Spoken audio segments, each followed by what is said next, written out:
या बातमीपत्राचे प्रायोजक आहेत pro rich look skin and hair studio.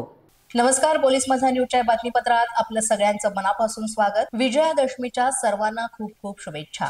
पाहूयात काही विशेष घडामोडी।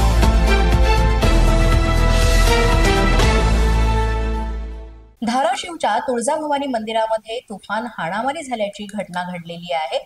तुळजाभवानी मंदिरामध्ये पोलीस आणि सुरक्षा रक्षक यांच्यामध्ये ही हाणामारी झाली आहे। देवीची पालखी मिरवणूक सुरू होती आणि तेव्हा हा गोंधळ झाला।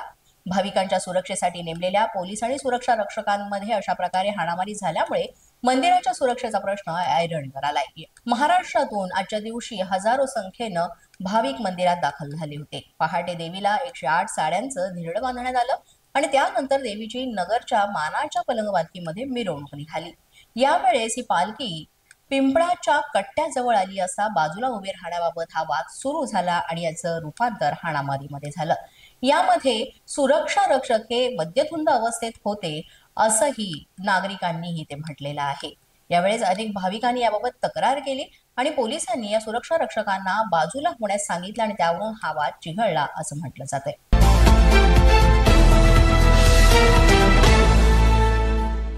नाशिक जिल्ह्यातील राजपूत कॉलनी आणि रायगड चौक या परिसरामध्ये धुमाकूळ घालणाऱ्या नरभक्षक बिबट्याला अखेर वन विभागाने जेरबंद केलंय।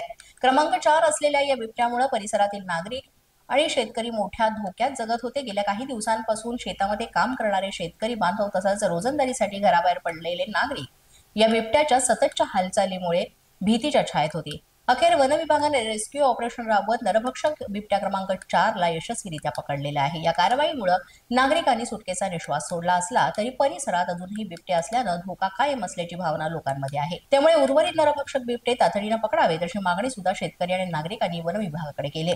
वन विभागाच्या यशस्वी ऑपरेशनचं सर्वत्र कौतुक होत असून भीतीच्या सावटाखाली जगणाऱ्या नागरिकांना यातून मोठा दिलासा मिळाला आहे।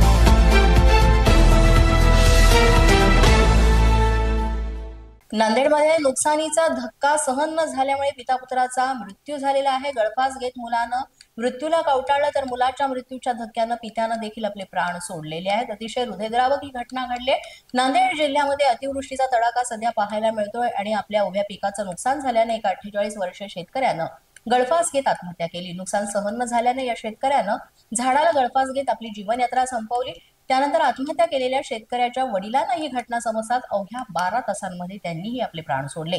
जिल्ह्यातील अर्धापूर तालुक्यातील कोंढा गावात ही घटना घडली, त्यामुळे परिसरामध्ये सध्या हळहळ व्यक्त केली आहे। पोलीस माझा न्यूजच्या बातमीपत्रात वेळ झाले का छोट्याशा विश्रांतीची। पाहत रहा पोलीस माझा न्यूज। या बातमीपत्राचे प्रायोजक आहेत pro rich look skin and hair studio.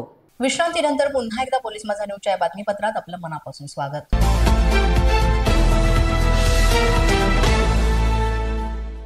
संगमनेरमध्ये महिलेवर सामूहिक अत्याचार करण्यात आलेला आहे। अत्याचार करणाऱ्या दोघांच्या विरोधात गुन्हा दाखल करण्यात आलाय।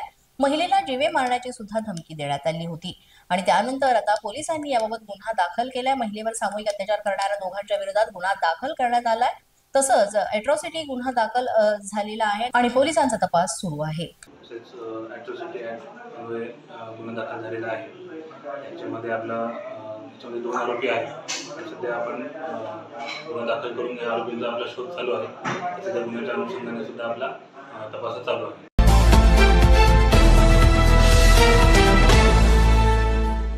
सुरवाडा बुद्रुक येथील अनेक वर्षांपासून मुक्ताईनगर डेपोची मुक्कामी येणारी बस सेवा यामुळे गावातील शाळकरी मुलामुलींना मजुरांना सकाळी जाण्यास अडचण भासत होती। हा विषय लक्षात घेऊन गावातील शिवसेना पदाधिकारी गजानन पाटील, निलेश जावरे, पुंडलिक मुसळे यांनी लोकनेते आमदार चंद्रकांत भाऊ पाटील यांच्या माध्यमातून माजी जिल्हा परिषद सदस्य डॉक्टर उद्धवदादा पाटील यांच्या सहकार्यानं सुरवाडा बुद्रुक मुक्काम बस नियमित सुरू करण्यास प्रयत्न केले। आमदार साहेबांनी आपले पत्र देत ही बस सेवा नियमित चालू केली। आज पहिल्यांदा गावात ही बस आली असता गावकऱ्यांनी माजी जिल्हा परिषद सदस्य डॉक्टर उद्धवदादा पाटील यांच्या हस्ते बसला हार घालण्यात आला। बस चालक आणि वाहक यांचा शाल आणि श्रीफळ देऊन सत्कार करण्यात आला। पोलीस माझा न्यूज करिता प्रतिनिधी ज्ञानेश्वर पारधी, जळगाव।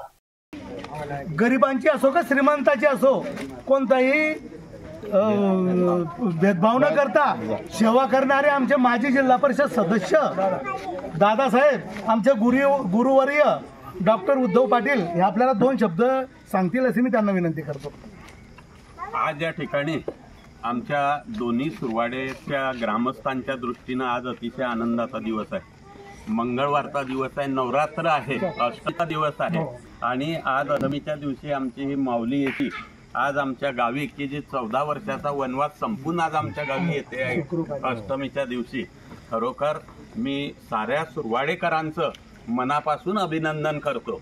या ठिकाणी सुरवाडे दोन्ही सुरवाड्यांमधील आमचे ग्रामपंचायतीचे सरपंच, उपसरपंच, सारे सदस्य, सन्माननीय सदस्य, विकास सोसायटीचे सारे आमचे सन्माननीय डायरेक्टर मंडळी, या गावातील सारे पोलीस पाटील असतील आमचे, आणि ज्यांच्या प्रयत्नातून आमचे गजानन भाऊ असतील, पुंडलिक भाऊ असतील, निलेश भाऊ असतील, आणि खरं म्हणजे आनंद असा होतो की हे सारे धडपडणारे कार्यकर्ते आहेत.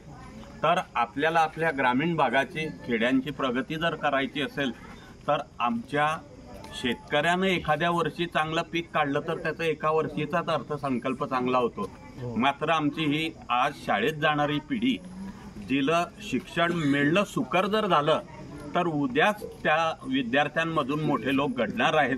आणि त्या दृष्टीनं आमच्या आमदार साहेबांच्या प्रयत्नातून माझ्यापेक्षा यांचे प्रयत्न जास्त आहेत सुरवाड्याच्या कार्यकर्त्यांचे. तर यांनी जे परिश्रम घेतले, प्रयत्न केले, आमदार साहेबांनी त्यांना दाद दिली, त्या माध्यमातून आज हा आपला उपक्रम सुरू झालेला आहे.